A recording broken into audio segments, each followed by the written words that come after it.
Asbestos. Le mot veut dire amiante, hein? Je pense que oui.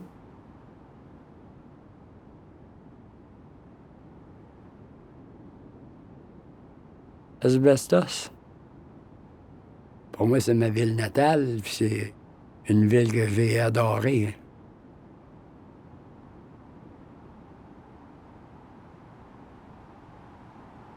Pour moi, c'est la famille. Toute ma famille est ici, donc pour moi, c'est important.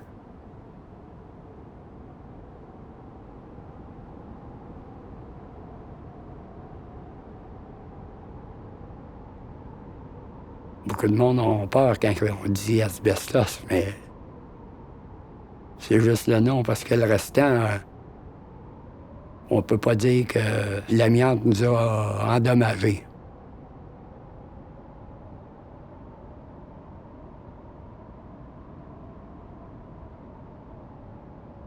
Asbestos. Ça a été ma jeunesse et ma vieillesse.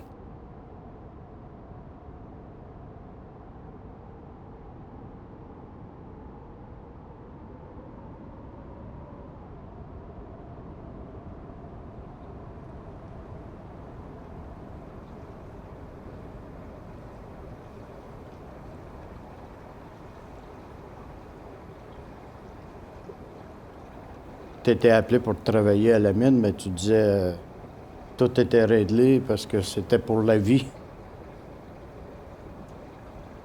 Tes parents, tes grands-parents avaient travaillé là, fait que c'était comme si les problèmes venaient de se régler. Tu pouvais penser à l'avenir plus.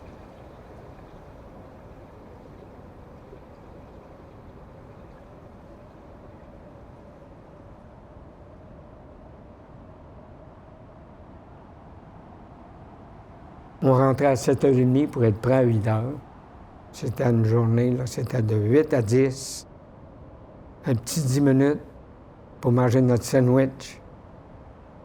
Aussitôt qu'il était à 10h10, là. OK, on retourne travailler, le contremaître, là. Le monde travaillait.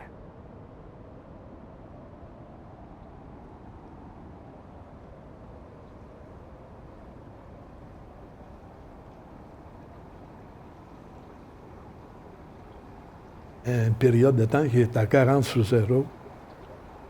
Travailler dans un escalier à l'ombre, on ne voyait pas le soleil. Là, on a gelé. Je me souviens très bien d'être obligé de travailler avec des mitaines par-dessus des mitaines.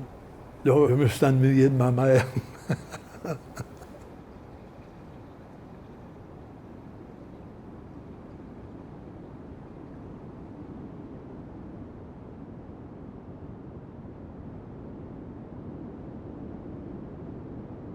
À toute période de l'année, il y avait de la poussière d'amiante sur les rues, partout où est l'entour de la ville.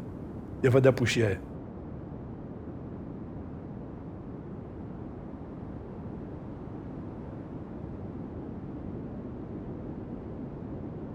On se levait le matin, puis il y avait de la neige à la galerie au mois de juillet, là.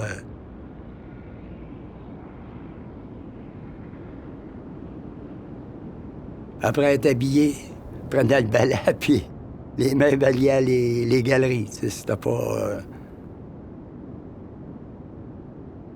Ça importunait pas le monde de la place, je penserais pas.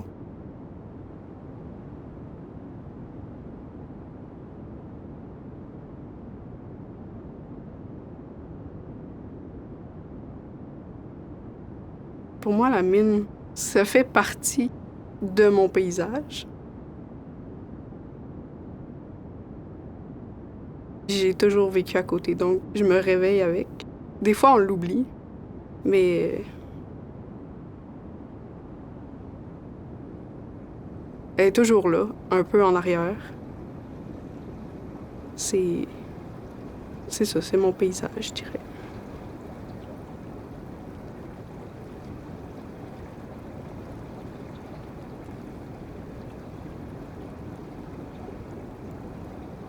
Dans une mine, ça bouge tout le temps. T'entends des roches qui déboulent d'une face, t'entends quelques roches qui déboulent dans l'autre. T'entends tout ça parce qu'il n'y a aucun bruit dans le fond de la mine.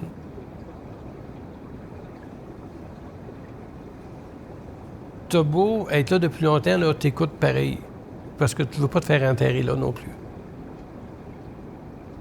Enterrer 6 pieds, c'est assez.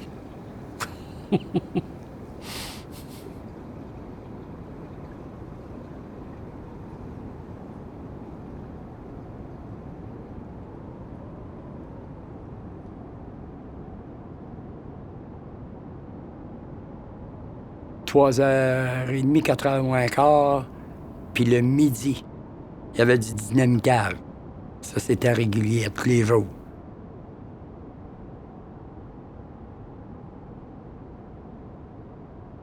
Je me souviens, quand j'ai accouché de mes premiers enfants, j'étais dans le vieil hôpital. Puis à 4 heures, là, quand la dynamite partait, les morceaux de tuiles nous tombaient sur la tête, là, tu sais.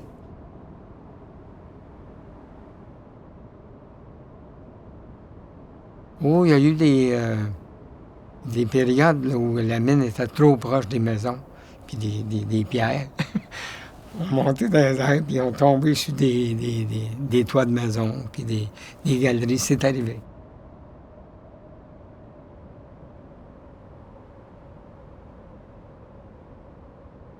Ma mère elle m'en a raconté une couple, là, mais de là à tout me souvenir...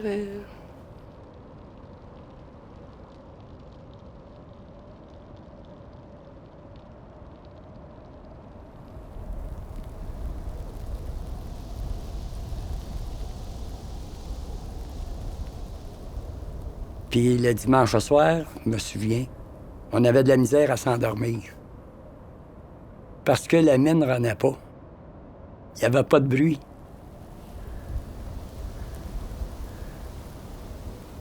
Nous autres, tant qu'on n'entendait pas les camions partir, les stateurs, là, il me semble que ça nous prenait ça pour s'endormir.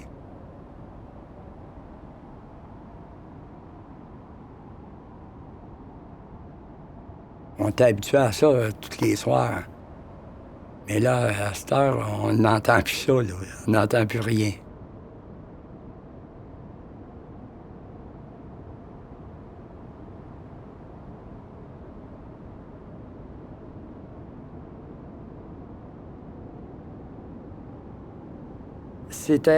Faut quasiment le vivre. Faut le vivre parce que pour chacun, c'est pas la même affaire.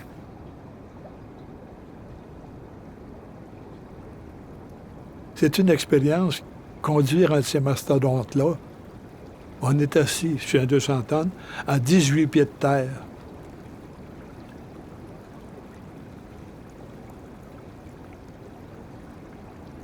C'est très stressant. Les genoux, là, ils te placotent ensemble les premières fois.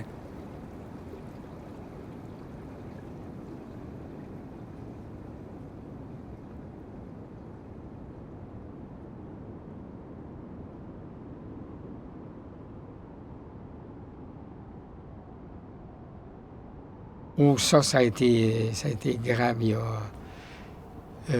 2 rues qui ont glissé dans le fond de la mine. Toute la rue principale, ce qu'on appelait la rue Bourbeau, a disparu dans le fond de la mine. C'était notre grande rue dans ce temps-là. Il y avait l'hôtel de ville, les restaurants, le café, là, la caisse populaire. Mon Dieu, que c'est qui?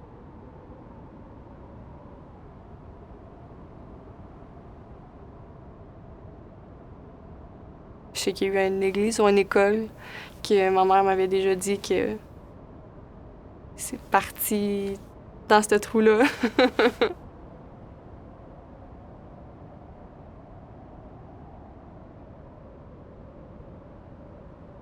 Il y a eu des autos, des maisons qui étaient quasiment défaites, là, qui descendaient dans les faces du pit.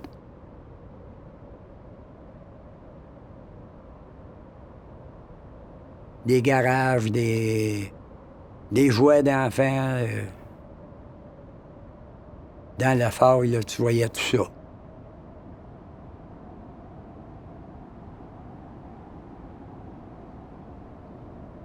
Je te dirais, le 3/4 du monde, les maisons, j'ai juste des souvenirs, ils sont plus capables de retourner voir, là. C'est là que j'étais.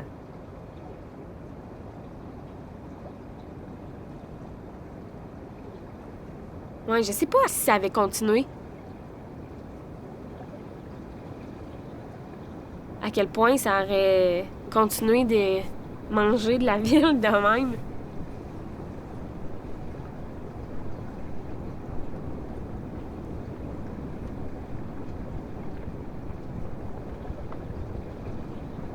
Notre jeunesse, c'est le complément de notre vie, là. C'est un petit peu notre jeunesse qui est partie avec ça.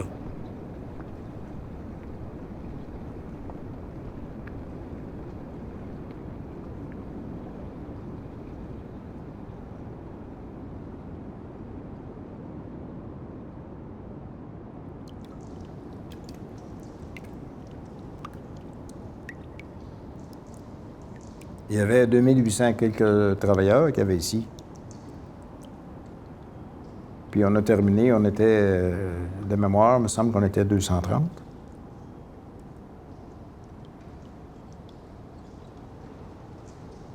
Avec la loi, ben la fermeture, puis aujourd'hui, tout est fermé, l'amiante, il n'y en a plus question.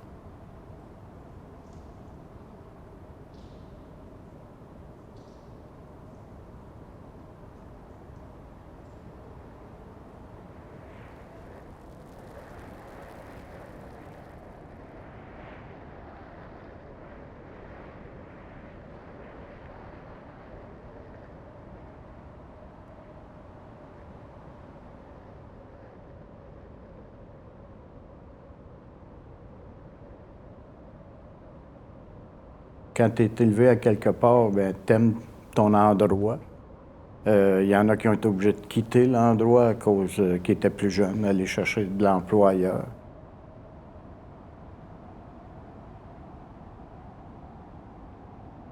C'était une ville minière. Moi, j'ai jamais dit une ville fantôme, mais aucun développement se faisait parce qu'aucune compagnie voulait venir ici.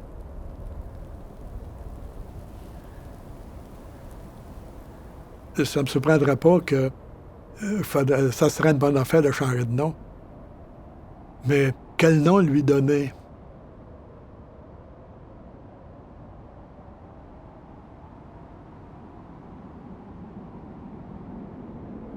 C'est comme un peu si on effaçait notre histoire, je trouve, là, de dire qu'on change de nom.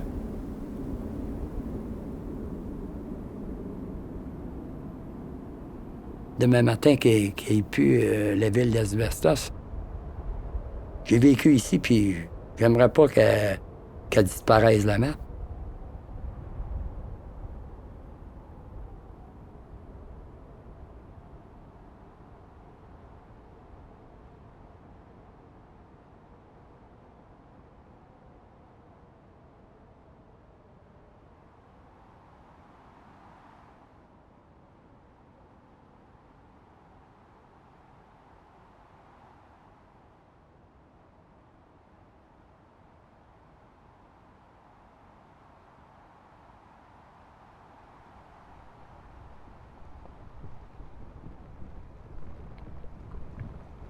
La mine. Quoi faire avec la mine? Je sais pas. Ça va être une mine qui va être pleine. Ça va être un lac. Dans 20 ans, il devrait être plein, le lac.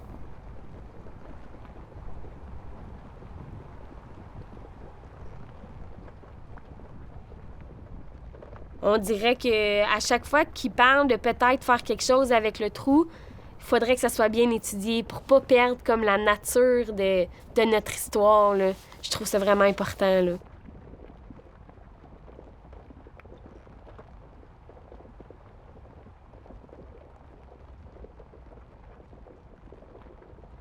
Le monde disait que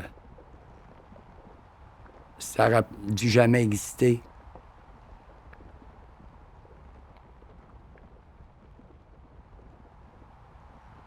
On s'attache à ça parce que la vie, c'est un attachement quotidien. Mais tu peux pas revenir en arrière. Ce qui est là reste là, puis que le meilleur arrive à cette heure pour la ville, puis j'y le souhaite.